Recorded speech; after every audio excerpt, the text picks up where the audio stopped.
안녕하세요 여러분. 2018년도부터 무의식 정화를 시작해 지금 현재는 무의식 치유 전문가가 된 에밀리입니다. 저 또한 7년 전에는 누구보다 간절했어요.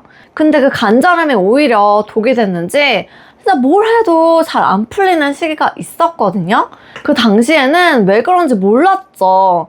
그런데 지금 이제서야 전문가가 된 지금에서야 보이는 거예요. 아, 내가 이걸 몰라서 그때 계속 막혔구나. 아, 내가 이걸 몰라서 내가 그때 이렇게 해서 이렇게 된 거였구나. 라는 제가 저질렀던 실패에서 배웠던 그 경험담을 전부 다 얘기해드리고 여러분은 그 실패를 미리 예방해드리는 솔루션도 알려드릴게요. 끌어당김 법칙 유튜브를 보면 누구는 아파트 계약했다, 사업소득으로 수억 벌었다, 무슨 외제차를 끌어당겼다 뭐 얘기들 많잖아요. 그럼 영상들 보면 여러분 어떤 기분 드세요? 솔직히 현타 오잖아요. 나도 똑같이 학원했거든? 나도 똑같이 시각화했거든? 아 근데 저 사람 되고 왜 난 안 돼? 아 내가 정성이 부족했나? 아 100번 쓰기 좀 덜해서 그런가? 더 많이 해야 되나? 별의별 생각이 들면서 그 사람과 나를 비교하게 되면 자책하게 되잖아요? 여러분도 그런 적 있으시죠? 사실 저도 그랬습니다. 저도 진짜 물질적인 성공을 꿈꾸면서 끌어당긴 법칙에 좋다는 모든 테크닉 중에 진짜 진심으로 안 해본 게 없어요. 그런데 제가 진짜 7년 동안 제 밑바닥 무의식과 정말 박박 긁어가면서 정화에서 깨달은 건 진짜 딱 하나예요, 여러분. 우리가 간절할수록 우리 무의식은 오히려 결핍을 더 강하게 주문하고 있었다는 사실이죠. 오늘은요, 제가 7년 전 길바닥에 나앉을 뻔했던 위기에서 깨달았던 그런 끌어당김의 실전 경험, 그리고 반대로 그 실패했었던 그 진짜 이유를 전문가의 시선으로 알려드릴게요. 제가 무의식 정화를 처음 시작한 게 2018년도예요.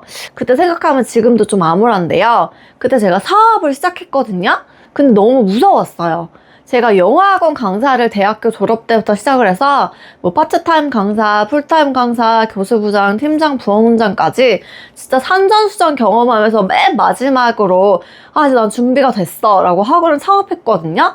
근데 그 당시엔 몰랐어요. 내 돈으로 내가 사업을 하는 것과 남의 돈으로 만들어진 학원에서 운영을 하는 건 정말 하늘과 땅 차이라는 걸요. 사업 자금이 넉넉하지 않은 상태에서 또 제가 좀 무리하게 학원을 창업한 게 큰 화근이었어요.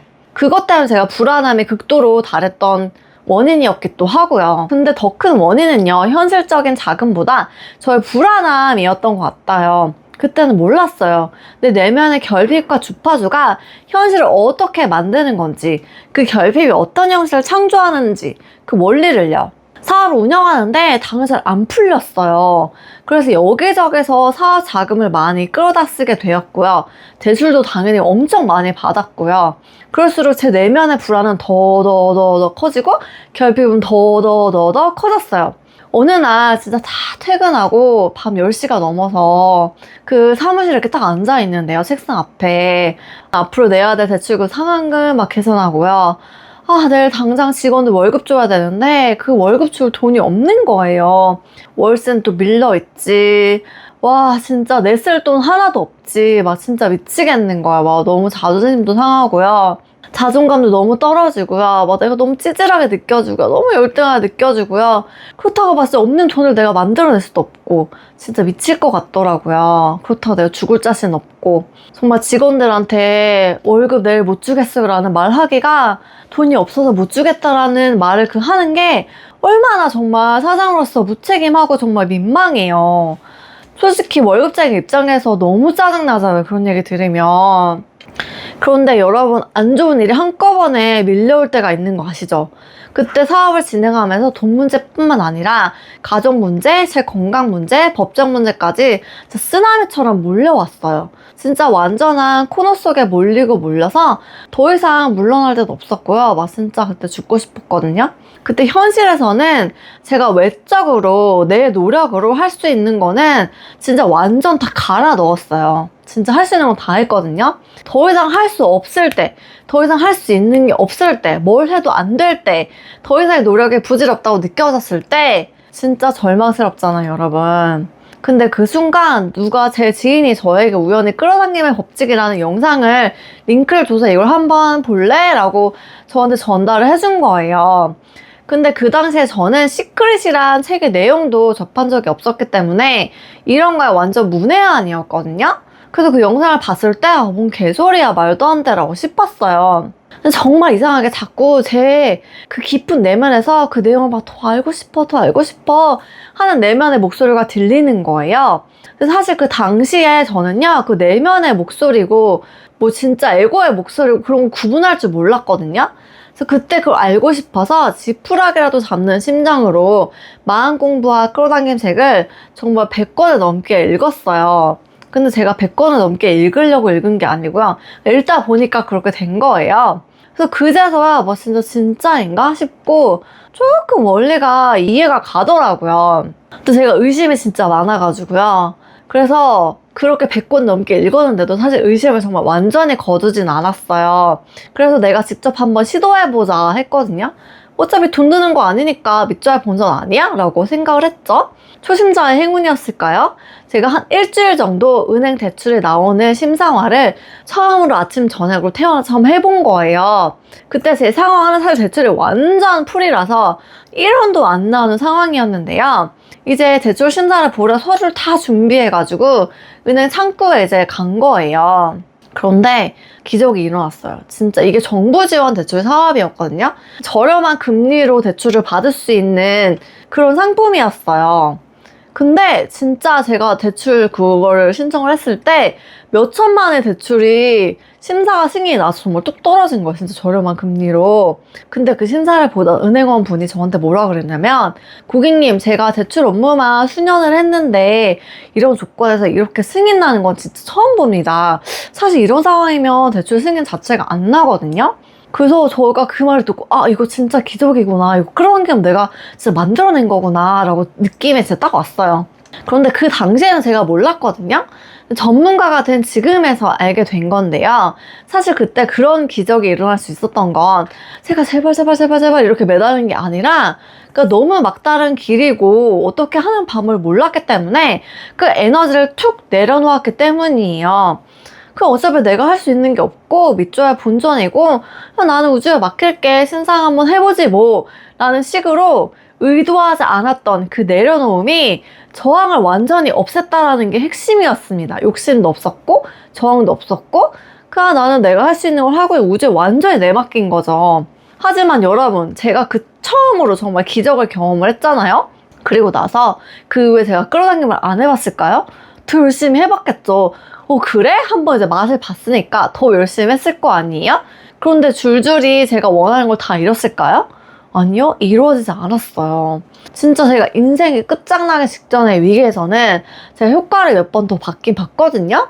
그런데 이상하게 더 좋은 차, 더 많은 돈, 더 좋은 집 같은 이런 거 큰 목표들은 진짜 아무리 시작하려 해도 이상하게 잘 안 이루어지는 거예요. 그래서 제가 했던 방법은 더 열심히 하겠어. 100번씩 더 열심히, 학원 더 열심히 많이 말해. 그리고 제가 어떤 책을 읽었는데, 감사합니다를 무슨 몇만 번 말하면은 인생이 바뀐다, 이런 문구가 있었어요. 제가 그걸 믿고 진짜 한번 해보자 라고 미친 사람처럼 몇만 번 감사합니다 말하기를 이거 숫자를 세면서 제가 했거든요. 근데 현실은 그대로였어요. 아무것도 안 바뀌었어요. 그때 좌절감, 무력감 누구보다 잘 압니다. 왜냐면 하루 이틀이 아니라 진짜 오랫동안 큰 변화가 없었거든요. 그런데 제가 무의식 치유 전문가잖아요. 저의 지금은 제 무의식을 제가 다 보면서 정화를 하는 방법을 알아요. 그래서 제 내담자들도 무의식 정화에서 정말 현실이 기적처럼 변하는 사례가 많거든요. 그런데 제 무의식 속에는 뭐가 있었냐면요. 머리로는요, 제 표면 의식으로는 부자가 되고 싶다고 난리나 치는데, 저희 아주 깊은 그 무의식 밑바닥에는 부자가 되면 시기 질투를 받을 거야, 공격을 받을 거야, 큰 돈을 벌려면 내 뼈를 갈아 넣어야 돼, 부자가 되는 건 내가 감당을 못할 일이야, 사실 나는 그만한 큰 부를 누릴 자격이 없어라면서 덜덜덜 이렇게 떨고 있는 제 내면 아이가 있는 거예요. 그런데 저희 의식은요, 난 당연히 부자가 될 자격이 있고, 난 당연히 돈을 많이 벌 자격이 있고, 나는 편하게 부를 누리며 살고 싶어 라고 굳게 믿고 있다고 생각을 하고 있었지만, 저의 아주 깊은 무의식은요, 정말 전혀 다른 얘기를 하고 있었다는 거예요. 그 무의식 속에 나는 진짜 완전 다른 파동 에너지를 계속 내뿜고 있는 거예요. 게다가 여러분, 우리 뇌는요, 참 영리하면서 고집스러운 면이 있거든요. 우리 뇌의 최우선순위는요, 나의 행복이 아니에요. 나의 생존과 익숙함이 우리 뇌의 최우선순위거든요.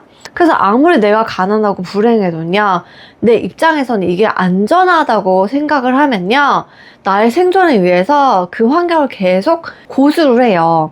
그런데 갑자기 내가 큰 불을 끌어당기려고 한다. 얘가 갑자기 무슨 1억을 갖고 싶대요. 갑자기 월 1억을 벌고 싶대요. 그럼 뇌는 이걸 생존에 대한 위협으로 간주합니다.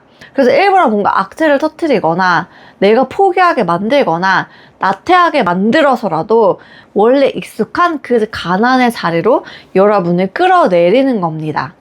그럼 이걸 어떻게 바꿀 수 있을까요? 억지로 긍정적인 생각을 주입하는 건 밑빠진 독에 물 붓기예요. 저항만 더 거세질 뿐이라고요. 진짜 해결책은요, 그 내면에 억눌린 감정, 즉 그 내면 아이를 치유하는 거예요. 그 뿌리에 박힌 그 두려움을 그냥 뽑아내버리면요, 부정한 생각은 내가 생각하고 싶어도 생각이 나지 않아요. 그냥 자연스럽게 사라져요. 이건 저뿐만이 아니라 진짜 수많은 내담자들을 제가 치유하면서 정말 확인하고 확신한 가장 빠르고 확실한 법칙입니다. 그러면 이제 자연스럽게 구체적으로 그 어떻게 내면 아이를 달래주고 그 간절함을 당연함을 바꿀 수 있는지 그 부분이 궁금하시잖아요. 그래서 그 3가지 방법을 알려드릴게요. 첫 번째 방법은요, 감정 트리거 노트예요. 그걸로 무의식 패턴을 수집하는 거예요. 자, 여러분 당장 새 노트 한 권을 준비하세요. 그리고 매일 저녁에 딱 한 번 나를 자극한 사건과 감정, 내가 생각한 이유, 이거 3가지를 적는 거예요. 방법은 아주 간단해요. 사건, 오늘 내 직장 동료가 나만 빼고 주위에 커피를 몇몇 사람들에게 돌렸다. 감정, 소외된 것 같아 너무 속상하고 화가 나고 저 동료가 너무 미웠다. 내 감정이 이런 이유. 어쩌면 사실 나는 어디에도 끼지 못하는 존재라는 것 같아서 속상했던 것 같다. 자, 2번째 예시. 사건. 오늘 쇼핑몰에서 진짜 보자마자 첫눈에 반한 옷을 발견했다. 그렇지만 가격을 본 순간 헉 해서 도저히 살 수가 없어서 포기했다. 감정. 아, 진짜 너무 갖고 싶었는데 나에게 너무 가분한 것 같아서 포기해서 너무 짜증이 나고 너무 속상해 났다. 도대체 나는 언제쯤 이런 옷을 턱턱 가격 생각하지 않고 살 수 있을까? 이유. 어쩌면 나는 평생 이럴까봐 걱정이 되는 것 같아. 그래서 이런 거 여러분 이렇게 반복해서 이걸 한 달 이렇게 계속 누적해 적잖아요. 그러면 언제 이게 내가 트리거 되고 언제 내가 이런 감정을 느끼는지 그 패턴 데이터가 나와요. 그게 쌓이거든요. 그럼 그 데이터가 바로 여러분의 내면 아이가 가진 결핍의 패턴인 거예요. 이걸 알아차려야 진짜 정화가 시작되거든요. 2번째 방법은 원함 뒤에 숨은 두려움을 있는 그대로 수용하는 거예요. 무의식 정화 시작은요, 내가 무엇을 원하는지가 아니라 내가 무엇을 그토록 무서워하고 있는지를 인정하는 것에서 시작되는 거예요. 부자가 되고 싶다는 그 마음 밑에, 이 밑에 돈이 없으면 무시당할 거야 라는 그 공포가 있다면요, 그 공포를 억누르지 마세요. 내가 지금 무서워하고 있구나, 내가 두려워하고 있구나 라고 그 마음을 있는 그대로 봐주고 공감하고 인정해주는 것만으로도요, 그 나의 그 두려움을 꽉 쥐고 있던 그 결핍의 에너지가 스르르르 힘이 풀리면서 사라져요. 자, 3번째 방법이요. 그 당연한 결핍을요, 그 내면화의 치유로 연결을 하는 거예요. 자, 첫 번째에서 내 패턴을 찾았죠. 그럼 이제 그 아이를 내가 안아줘야 돼요. 내가 이래서 소외되는 게 무서웠구나. 내가 이래서 돈이 없는 걸 죽기보다 싫어했구나. 라고 공감해 주는 거죠. 부정적인 생각은요, 억지로 내가 없애려 한다고 없어지지 않아요. 하지만 이 뿌리에 있는 그 내면 아이의 상처를 치유해주면 부정적인 생각 애쓰지 않아도 자연스럽게 사라집니다. 왜? 이 뿌리를 그냥 뽑아서 없앴으니까요. 그때 비로소 여러분 주파수는 막 정말 낮았던 파동 에너지에서 높은 고주파수로 당연히 전환되고요. 결핍에서 풍요로, 간절함에서 당연함으로 이동하게 됩니다. 그 내면화의 치유는 어떻게 하냐? 유튜브에서 내면화의 치유 명상 이렇게 치면은 엄청나게 많은 가이드가 나오거든요. 그 중에서 원하는 걸 여러분이 선택하시면 되는데요. 혹시 저만의 내면화의 치유 명상 가이드를 한번 저는 그걸로 하고 싶어요 라는 분이 계시다면 많은 분들이 요청하시면 댓글 남겨주시면 제가 만들어 드릴게요. 자, 여러분, 이 세 가지 비결의 공통점이 무엇인지 아시나요? 바로 나 자신에 대한 지극한 관심과 사랑이에요. 끌어당기는 밖에서 무언가 내가 가져오는 기술이 아니에요. 이 내 안에 있던 엉켜있는 매듭을 풀어서 원래 나에게 흐르기로 되어 있었던, 원래 내가 가지고 있는 그 풍요의 통로를 이렇게 확 열어주는 작업인 거예요. 제가 그 사업이 망했거든요, 여러분. 그 사업이 망하고 제가 빚을 엄청 많이 지었어요. 그래서 극한의 돈 결핍으로부터 제가 벗어났거든요. 제가 극한의 돈 결핍으로 몇 년간 살았거든요. 근데 그거를 제가 벗어날 수 있게 만들어준 거는요, 대단한 학원 덕분이 아니었어요. 대단한 스킬이 아니었어요. 막 나를 죽이고 싶을 만큼 나 자신을 원망하고 미워했던 그 마음을 멈추고요. 그동안 얼마나 무서웠니? 라고 제 내면을 처음으로 들여다봐 주었기 때문이에요. 지금 이 영상을 보고 계신 시청자분들도 어쩌면 굉장히 간절한 분들도 계실 거라고 생각을 해요. 하지만 이제는 그 간절함을 쫓기보다 그 뒤에 그 밑에 숨어 떨고 있는 내면화를 먼저 안아주세요. 그러면 자연스럽게 풍요의 흐름이 열리기 시작합니다. 오늘 당장 감정 트리거 노트를 시작해 보시는 거예요. 하실 수 있죠? 자, 여러분이 생각하기에 저는 이런 반복되는 패턴이나 어떤 결핍이 저의 끌어당김을 막고 있는 것 같아요 라는 게 있다면 댓글로 남겨주세요. 글로 쓰는 것만으로도 무의식 정화의 50%는 시작된 거나 다름없습니다. 제가 응원 댓글 달아드릴게요. 자, 오늘 영상이 여러분께 도움이 되었다면 구독과 좋아요 눌러주시고요. 다음에도 더 유익한 영상으로 찾아오겠습니다. 안녕.